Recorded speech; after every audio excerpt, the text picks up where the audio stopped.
Hello friends, good morning. कैसे हो? Hope करता हूँ आप सब लोग अच्छे ही होंगे। सो फ्रेंड्स, जीके जीएस की स्पेशल क्लास में आप सभी लोगों का बहुत बहुत स्वागत है। फ्रेंड्स, आज की इस क्लास में हम लोग सॉल्व करेंगे जीके जीएस का प्रैक्टिस सेट। पूरे 50 प्रश्नों को हम लोग इस वीडियो में सॉल्व करेंगे। फ्रेंड्स, अगर आप लोग 50 में से 20 प्रश्न सही कर लेते हैं तो आपकी जीके जीएस की तैयारी अच्छी है और आप लोग इस एग्जाम को बहुत ही अच्छे नंबरों से निकालेंगे। तो चलिए क्लास को स्टार्ट करते हैं। यहाँ पे डेली क्लासेस का टाइमिंग आप सब लोग को दिखा देता हूँ। टाइम से आप लोग क्लास को देख लिया करें।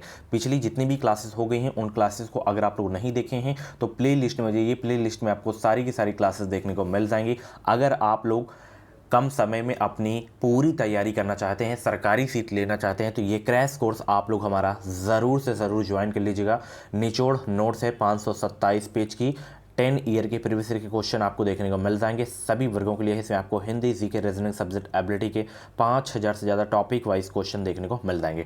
टॉपिक वाइज क्वेश्चन 5000 से ज़्यादा, 5000 क्वेश्चन बहुत होते हैं, ठीक है। और इतने कम पैसों में आपको इससे बेहतरीन कंटेंट कहीं भी देखने को नहीं मिलेगा। तो सरकारी सीट लेना है तो इस क्रैश कोर्स को जरूर ज्वाइन करें। इस पीडीएफ को जरूर से जरूर परचेज करें। वीडियो के डिस्क्रिप्शन बॉक्स में क्रैश कोर्स करके लिंक है, क्योंकि हजारों बच्चे जो है परचेज कर चुके हैं। आप लोग भी परचेज करिए और अपनी एक सीट पक्की करिए। फटाफट जाएं, परचेज करें, क्योंकि प्राइवेट कॉलेज में जब आपका एडमिशन होगा तो फीस बहुत ज़्यादा लगती है। तो इसीलिए कहता हूँ बार बार कि सरकारी कॉलेज में अपना एडमिशन लीजिए, ठीक है। चलिए, और भी जो हिंदी की क्लास हुई हैं कल, उन क्लासेस को नहीं देखे हैं तो जाके देखिएगा। चलिए, अगला प्रश्न, यानी कि सबसे पहला प्रश्न, निम्नलिखित में से किस देश में अधिकतम संख्या में भाषाएं बोली जाती हैं? इस ऑप्शन में से बताना है। बताइए सब लोग, निम्नलिखित में से किस देश में अधिकतम संख्या में भाषाएं बोली जाती हैं?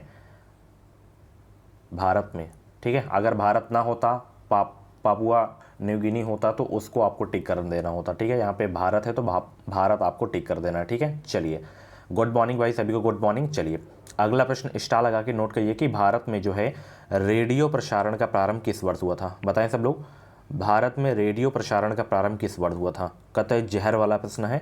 और करंट अफेयर की, हिंदी की, रीजनिंग की, सब्जेक्ट एबिलिटी की अगर आप लोग नहीं क्लास देखे हैं जीके की तो प्ले लिस्ट में जाइए। प्ले लिस्ट में आपको सारी की सारी क्लासेस देखने को मिल जाएंगी। 2023 में बेहतरीन अंकों के साथ अगर आपको बीएड में एडमिशन लेना है तो आप लोग हमारे चैनल को सब्सक्राइब करके बेल आइकन को ऑल पे प्रेस कर लीजिएगा। जो भी यूपी बिहार बीएड की अपडेट रहेगी वो अपडेट आपको सबसे पहले हमारे चैनल के माध्यम से ही देखने को मिलेगी। और कुछ भी डाउट्स है तो आप लोग व्हाट्सएप पे या इंस्टा पे भी आप लोग हमें मैसेज कर सकते हैं। तो भारत में रेडियो प्रसारण का जो प्रारंभ हुआ था ये हुआ था 1927 ईस्वी से, ठीक है। दूसरा का ये आपका बिल्कुल करेक्ट हो जाएगा। चलिए, नई दिल्ली में स्थित संग्रहालय है, वो कौन सा संग्रहालय है जो न्यू दिल्ली में है? बताएं सब लोग, तीसरा का राइट आंसर क्या हो जाएगा? नई दिल्ली में स्थित संग्रहालय है राष्ट्रीय संग्रहालय आपका, ठीक है। चलिए, सूर्य मंदिर स्थित कहाँ? देखिए, कंफ्यूज मत होना, एक मार्तंड सूर्य मंदिर है तो वो जम्मू कश्मीर में है। तो यहाँ पे पूछा जा रहा है केवल सूर्य मंदिर, तो सूर्य मंदिर आपका कोणार्क उड़ीसा में है, ठीक है। चलिए, इसे ब्लैक पैगोडा के नाम से भी जाना जाता है कोणार्क में, ठीक है, उड़ीसा में, ठीक है। कोणार्क का सूर्य मंदिर के नाम से भी जाना जाता है इसे। चलिए, कालडेरा संबंधित है। वैसे कभी भी कोणार्क आपको ऑप्शन में नहीं देखने को मिलेगा, उड़ीसा ही देखने को मिलेगा या तो पुरी देखने को मिलेगा, क्योंकि कोणार्क का सूर्य मंदिर इसे बोला ही जाता है। चलिए, कालडेरा संबंधित है किससे? स्टार लगा के नोट कर लीजिएगा। कालडेरा जो है संबंधित है किससे? बताएं सब लोग, कालडेरा संबंधित है किसे? ज्वालामुखी से संबंधित है कालडेरा। 5 का सी आपका बिल्कुल करेक्ट हो जाएगा। आप लोग वीडियो को लाइक नहीं करते हो, फटाफट वीडियो को लाइक करो, फटाफट वीडियो को लाइक कर दो। और चैनल को जितने भी लोग सब्सक्राइब नहीं किए हो सब्सक्राइब करके जुड़ जाए, इस चैनल से आपको निश्चित ही मदद मिलेगी। चलिए, अगला प्रश्न, संविधान के अधीन निम्नलिखित में से कौन सा मूल अधिकार नहीं रहा है? शिक्षा का अधिकार, कार्य का अधिकार, या संपत्ति का अधिकार, या विधि के समक्ष समता का अधिकार? संविधान के अधीन निम्नलिखित में से कौन सा मूल अधिकार नहीं रहा?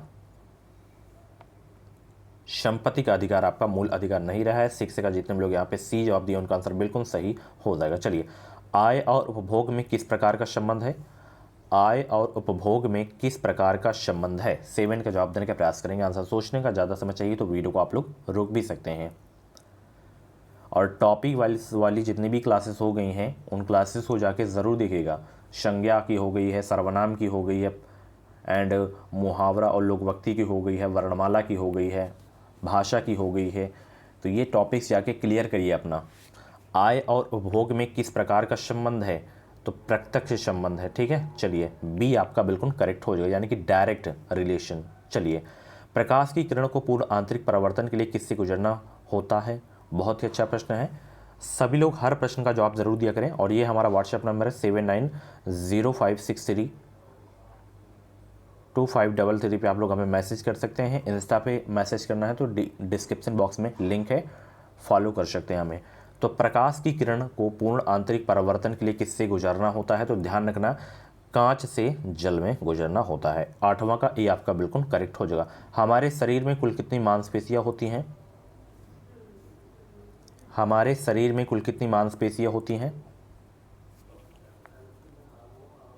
9 का जवाब देने का प्रयास करेंगे सब लोग।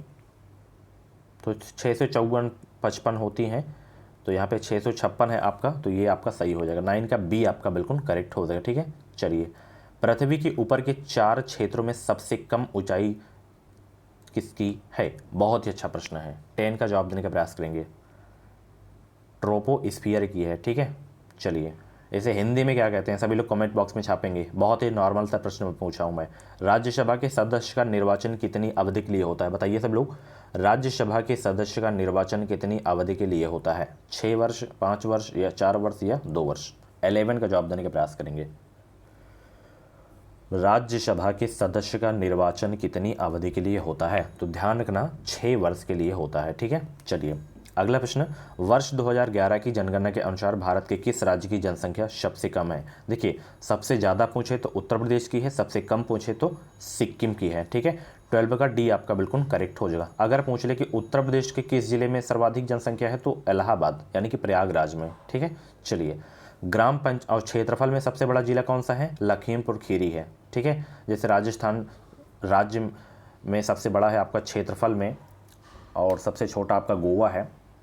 चलिए, ग्राम पंचायतों की आय का स्रोत कौन सा है? बताएं सब लोग, ग्राम पंचायतों की आय का स्रोत कौन सा है? 13 का जवाब देने का प्रयास करेंगे। तो ग्राम पंचायतों की आय का स्रोत है मेला एवं बाजार कर। 13 का बी आपका बिल्कुल करेक्ट हो जाएगा। चलिए, राज्य के नीति निर्देशक तत्वों में निम्नलिखित में से किन किन प्रकार के सिद्धांत अंतर्निहित हैं? 14 का जवाब देने का प्रयास करेंगे भाई। सभी को गुड मॉर्निंग। वीडियो को लाइक शेयर करते रहो सभी लोग, दूसरों को भी शेयर कर दिया करो ताकि उनकी भी तैयारी हो सके बिल्कुल फ्री में। चलिए, राज्य के नीति निर्देशक तत्वों में निम्नलिखित में से किन किन प्रकार के सिद्धांत अंतर्निहित हैं? तो सामाजिक सिद्धांत भी अंतर्निहित है, प्रशासनिक सिद्धांत भी है, आर्थिक सिद्धांत भी अंतर्निहित है। ये तीनों आपके सिद्धांत जो है अंतर्निहित हैं राज्य के नीति निर्देशक तत्वों में। 14 का डी आपका बिल्कुल करेक्ट हो जाएगा। चलिए, भारतीय संविधान में राज्य के नीति निर्देशक सिद्धांतों को शामिल करने के पीछे मुख्य उद्देश्य क्या था? बताइए सब लोग। भारतीय संविधान में राज्य के नीति निर्देशक सिद्धांतों को शामिल करने के पीछे मुख्य उद्देश्य क्या था? कल्याणकारी राज्य की स्थापना करना, यही इसका मुख्य उद्देश्य था। 15 का ए आपका बिल्कुल करेक्ट हो जाएगा। चलिए, ये प्रश्न स्टार लगा के नोट करिएगा इस प्रश्न को। चलिए, कि किसकी उपस्थिति के कारण चूने का पानी वायु में रखने पर दुधिया हो जाता है? किसकी उपस्थिति के कारण चूने का पानी वायु में रखने पर दुधिया हो जाता है? कार्बन डाइऑक्साइड की उपस्थिति के कारण चूने का जो पानी होता है वायु में रखने पर दुधिया हो जाता है। 16 का ए आपका बिल्कुल करेक्ट हो जाएगा। सीधे एग्जाम में छपने वाला प्रश्न है, तो नोट कर लीजिएगा। ठीक है, चलिए। और जब भी आप लोग क्लास देखा करें मेरी, तो पेन कॉपी लेके ज़रूर देखा करें। चलिए, ये थोड़ा क्वालिटी कम हो गई है, आगे बिल्कुल क्वालिटी सही है। 2 क्वेश्चन बाद। चमड़ा उद्योग में पौधों से प्राप्त होने वाली किस चीज़ का प्रयोग किया जाता है? चमड़ा उद्योग में पौधों से प्राप्त होने वाली किस चीज़ का प्रयोग किया गया है या जाता है? टैनिन का प्रयोग किया जाता है। ठीक है, चलिए आगे चलते हैं। ब्लैक बॉडी किसकी विकिरण को अवशोषित कर सकती है? ब्लैक बॉडी किसकी विकिरण को अवशोषित कर सकती है? सभी तरंगदैर्घ्य को अवशोषित कर सकती है, ध्यान रखना। ठीक है, 18 का डी आपका बिल्कुल करेक्ट हो जाएगा। चलिए, निम्नलिखित में से भक्ति संत ने अपने संदेश के प्रचार के लिए सबसे पहले हिंदी का प्रयोग किया था? किसने? Very very most important question है आपके एग्जाम के लिए, सभी लोग जवाब देने का प्रयास करेंगे। कतई जहर वाला प्रश्न है। तो निम्नलिखित में से किस भक्ति संत ने अपने संदेश के प्रचार के लिए सबसे पहले हिंदी का प्रयोग किया था? रामानंद ने किया था। ठीक है, 19 का सी आपका बिल्कुल करेक्ट हो जाएगा। चलिए, अखिल भारतीय किसान सभा के प्रथम सत्र की अध्यक्षता किसने की? अखिल भारतीय किसान सभा के प्रथम सत्र की अध्यक्षता किसने की? स्वामी सहजानंद ने की है। ठीक है, 20 का ए आपका बिल्कुल करेक्ट हो जाएगा। चलिए अगला प्रश्न बहुत ही इंपॉर्टेंट है। विश्वविद्यालय अनुदान आयोग यानी कि वर्तमान में विश्वविद्यालय विकास आयोग की स्थापना किस वर्ष की गई थी? स्टार लगा के नोट कर लीजिएगा, सीधे एग्जाम में छपने वाले प्रश्न हैं। विश्वविद्यालय विकास आयोग की स्थापना किस वर्ष की गई? 1956 ईस्वी में की गई है। ठीक है, नोट कर लेना। चलिए आगे चलते हैं। सर्वोच्च न्यायालय के न्यायाधीश को कदाचार और असमर्थता के प्रमाणित आधारों पर संसद किस तरह महाभियोग का प्रस्ताव पारित कर सकती है? बताइए किस तरह पारित कर सकती है? तो संसद के दोनों सदनों द्वारा अलग अलग अपने कुल सदस्यों की संख्या के बहुमत तथा उपस्थित एवं मतदान करने वाले सदस्यों को 2/3 बहुमत प्रस्ताव द्वारा जो है कर सकती है प्रस्ताव। ओके, 22 का जो है आपका सी वाला बिल्कुल करेक्ट हो जाएगा। चलिए, और क्लास के बारे में एक छोटा सा फीडबैक आप लोग ज़रूर दिया करें, कैसी लगती है क्लास। चलिए अगला प्रश्न, अंग्रेजी भाषा को भारत में शिक्षा के माध्यम के रूप में आरंभ किया था किसके द्वारा? लॉर्ड मैकाले या राजा Ram Mohan Roy, Lord William Bentinck या वारेन हेस्टिंग? बताएं, अंग्रेजी भाषा को भारत में शिक्षा के माध्यम के रूप में आरंभ किया गया था लॉर्ड मैकाले के द्वारा। ठीक है, 23 का ए आपका बिल्कुल करेक्ट हो जाएगा। चलिए, वह कौन सा महाद्वीप है जहां एक भी ज्वालामुखी नहीं है? बताएं उस महाद्वीप का नाम जहां एक भी ज्वालामुखी नहीं है। तो ऑस्ट्रेलिया महाद्वीप में एक भी महाद्वीप नहीं है, एक भी ज्वालामुखी नहीं है। ठीक है, 24 का ये आपका बिल्कुल करेक्ट हो गया। ये सबसे छोटा महाद्वीप भी है, ये भी आपको याद रखना है। ठीक है, चलिए आगे चलते हैं। निम्न में से कौन सा वन आधारित उद्योग नहीं है? इसमें वन आधारित उद्योग नहीं है कौन सा? 25 का जवाब देने का प्रयास करेंगे सब लोग।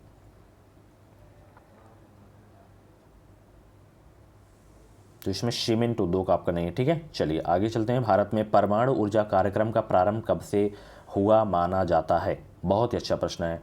परमाणु ऊर्जा कार्यक्रम का प्रारंभ जो है माना जाता है, ध्यान रखना, स्टार लगा के नोट करिए, 1948 से। ठीक है, चलिए उपनिषद का प्रतिपाद्य विषय है। उपनिषद का प्रतिपाद्य विषय है क्या? तो हिंदू धर्म भी है, प्राचीन भारतीय विधि भी है, भारत का सामाजिक व्यवहार भी है, ये सभी आपके जो हैं। ठीक है, चलिए डी वाला बिल्कुल करेक्ट हो जाएगा। कोयला किस चट्टान में पाया जाता है? ध्यान रखना, कोयला किस चट्टान में पाया जाता है? तो कोयला देखिए औषधि चट्टान में पाया जाता है। ठीक है, औषधि, तो यहाँ पे ऑप्शन में नहीं है, तो औषधि आप लोग नोट कर लीजिएगा। चलिए, मोह असंबद्धता स्थित है, मोह असंबद्धता स्थित है किसके बीच? बताइए, मोह असंबद्धता स्थित है, ये क्रस्ट और मेंटल के बीच स्थित है। 29 का ए आपका बिल्कुल करेक्ट हो जाएगा। विश्व में बागानी कृषि का सर्वाधिक विकास कहाँ हुआ है? बताएं सब लोग, विश्व में बागानी कृषि का सर्वाधिक विकास कहाँ हुआ है? मध्य अमेरिका या कांगो बेसिन या अमेजन बेसिन या दक्षिण पूर्वी एशिया? ध्यान रखना, विश्व में बागानी कृषि का जो सर्वाधिक विकास हुआ है वो दक्षिण पूर्वी एशिया में हुआ है। 30 का डी आपका बिल्कुल करेक्ट हो जाएगा। चलिए, धरातल के सर्वाधिक भाग पर निम्नलिखित में से किस चट्टान का विस्तार पाया जाता है? धरातल के सर्वाधिक भाग पर निम्नलिखित में से किस चट्टान का विस्तार पाया जाता है? औषधि चट्टान का जो है विस्तार पाया जाता है। 31 का बी आपका बिल्कुल करेक्ट हो जाएगा। विश्व में रेशम उत्पादन में अग्रणी देश कौन सा है? छपने वाला प्रश्न है, स्टार लगा के नोट कर लीजिएगा, very very most important question है। तो विश्व में रेशम उत्पादन में जो अग्रणी राष्ट्र है, देश है, वो है आपका चीन। ठीक है, ध्यान रखना, चीन। चलिए, निम्नलिखित फसलों में से कौन सी फसल भारत में संसार के सभी देशों में अधिक होती है? तो वो है कपास। ठीक है, गन्ना आपका ब्राज़ील में सर्वाधिक होता है विश्व में। 33 का डी आपका बिल्कुल करेक्ट हो जाएगा। चलिए, गहरे समुद्री गोताखोरों के श्वसन के लिए ऑक्सीजन के तनुकरण के लिए किस गैस का प्रयोग किया जाता है? सीधे एग्जाम में छपने वाला प्रश्न है, नोट कर लीजिएगा इस प्रश्न को। तो वो गैस कौन सी है? तो वो गैस है हीलियम। 34 का डी आपका बिल्कुल करेक्ट हो जाएगा। चलिए आगे चलते हैं। आर्द्रता को मापने के लिए किस उपकरण का प्रयोग किया जाता है? बताने का प्रयास करेंगे।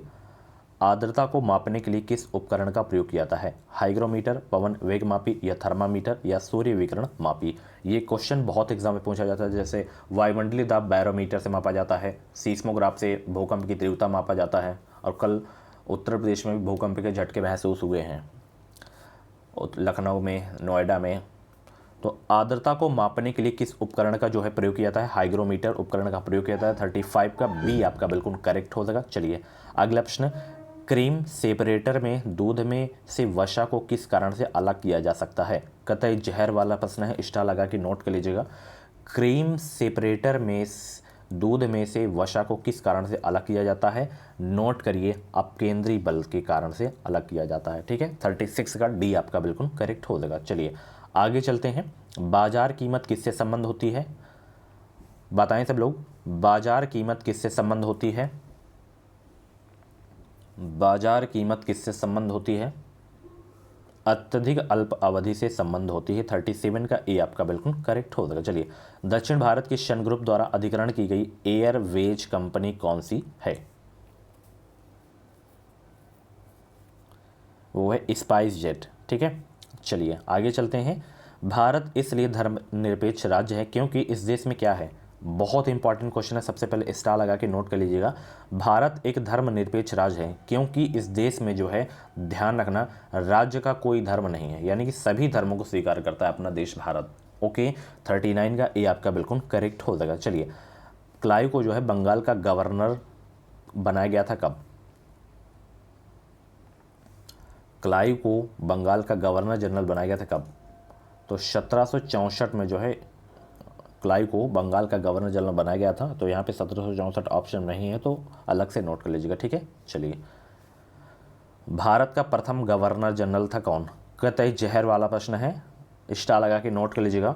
भारत का प्रथम गवर्नर जनरल कौन था? विलियम बेंटिंग था। ठीक है, चलिए 41 का सी आपका बिल्कुल करेक्ट हो जाएगा। द्वैध शासन नीति को किसने समाप्त किया? द्वैध शासन नीति को किसने समाप्त किया? यह भी इंपॉर्टेंट क्वेश्चन है, नोट कर लीजिएगा। द्वैध शासन नीति को किसने समाप्त किया था? वारेन हेस्टिंग ने किया था। 42 का सी आपका बिल्कुल करेक्ट हो जाएगा। चलिए, अंग्रेजों का सर्वाधिक विरोध किसने किया था? बहुत ही अच्छा प्रश्न है, स्टार लगा के नोट कर लीजिएगा। अंग्रेजों का जो है सर्वाधिक विरोध किसने किया था? तो इसका विरोध सर्वाधिक किया गया था मराठों के द्वारा। 43 का डी आपका बिल्कुल करेक्ट हो जाएगा। एक मार्ग किसके मानक की गारंटी है? एक मार्ग जो है किसके मानक की गारंटी है? ये जो है गुणवत्ता की गारंटी है। ठीक है, 44 का ए आपका बिल्कुल करेक्ट हो जाएगा। चलिए, कालाजार का रोगवाहक कौन है? कालाजार का रोगवाहक कौन है? तो देखिए, कालाजार का जो रोगवाहक है वो है सैंड फ्लाई, बालू मक्खी बोल सकते हैं। ठीक है, तो यहाँ पे ये वाला आपका सही हो जाएगा। ठीक है, चलिए, विश्व डेजर्टिफिकेशन उन्मूलन दिवस जो है किस दिन मनाया जाता है? विश्व डेजर्टिफिकेशन उन्मूलन दिवस किस दिन मनाया जाता है? तो ये मनाया जाता है 17 जून को। ठीक है, चलिए आगे चलते हैं। यदि किसी राज्य की विधानसभा में किसी दल को पूर्ण बहुमत नहीं प्राप्त हो तो राज्यपाल किसके अनुसार जो है कार्रवाई करेगा? यदि किसी राज्य की विधानसभा में किसी दल को पूर्ण बहुमत नहीं प्राप्त हो तो राज्यपाल किसके अनुसार कार्रवाई करेगा? स्वनिर्णय पर, अपने से करेगा। ठीक है, 47 का डी आपका बिल्कुल करेक्ट हो जाएगा। कौन सा ग्रह सूर्य की एक परिक्रमा 88 दिनों में करता है? वो कौन सा ग्रह है जो सूर्य की एक परिक्रमा 88 दिनों में करता है? सूर्य के सबसे नज़दीक ग्रह कौन सा है? बुध है, और बुध ही जो है सूर्य की एक परिक्रमा 88 दिनों में करता है। एक क्वेश्चन एग्जाम में पूछा जा सकता है कि सर्वाधिक उपग्रह किस ग्रह के हैं? तो अभी तक शनि के थे, अब हो गए हैं बृहस्पति के। ठीक है, चलिए आगे चलते हैं। रेयान के विनिर्माण के लिए जो है कौन सा मुख्य कच्चा माल प्रयोग किया जाता है? 49 का जवाब दें सब लोग। रेयान के विनिर्माण के लिए कौन सा मुख्य कच्चा माल प्रयोग किया जाता है? और भोर का तारा, सांझ का तारा किसे कहा जाता है? शुक्र को कहा जाता है। सबसे बड़ा ग्रह आपका है कौन सा? बृहस्पति है आपका। सेल्यूलोज का प्रयोग किया जाता है। ठीक है, चलिए बी वाला आपका बिल्कुल करेक्ट हो। गिद्दा जो कि नत्र का एक रूप है किस राज्य से संबंध है? गिद्दा जो नत्र है किस राज्य का है? बहुत ही इंपॉर्टेंट क्वेश्चन है, पंजाब का है। ठीक है, स्टार लगा के नोट कर लीजिएगा। सो फ्रेंड्स, ये थे आपके जीके जीएस के टॉप 50 क्वेश्चंस। इन 50 क्वेश्चंस में से जितने भी क्वेश्चंस आपके करेक्ट हुए हों कमेंट बॉक्स में नाम स्कोर जरूर बताइएगा। और अभी तक आप लोग हमारे चैनल को सब्सक्राइब नहीं किए हैं तो सब्सक्राइब करके जुड़ जाएं। इस चैनल से आपको निश्चित ही मदद मिलेगी। और ये क्रैश कोर्स अगर आप लोग नहीं परचेज किए हैं तो परचेज कर लीजिएगा। 160 रुपये का मुँह मत देखिएगा, अपनी तैयारी पूरी करिए आप लोग, ठीक है। हमारे क्रैश कोर्स से वीडियो के डिस्क्रिप्शन बॉक्स में लिंक है, आप लोग परचेज कर सकते हैं। बहुत ही कम प्राइस में आपको इससे बेहतरीन कंटेंट आपको किसी भी बुक में कहीं भी देखने को नहीं मिलेगा। जितनी भी इंपॉर्टेंट बुक्स होती हैं उन सभी का ये निचोड़ है। तो वीडियो के डिस्क्रिप्शन बॉक्स में लिंक है, फटाफट परचेज करें और अपनी जबरदस्त तैयारी शुरू कर दें। चलिए मिलते हैं 1:30 बजे वाली class. Thank you so much.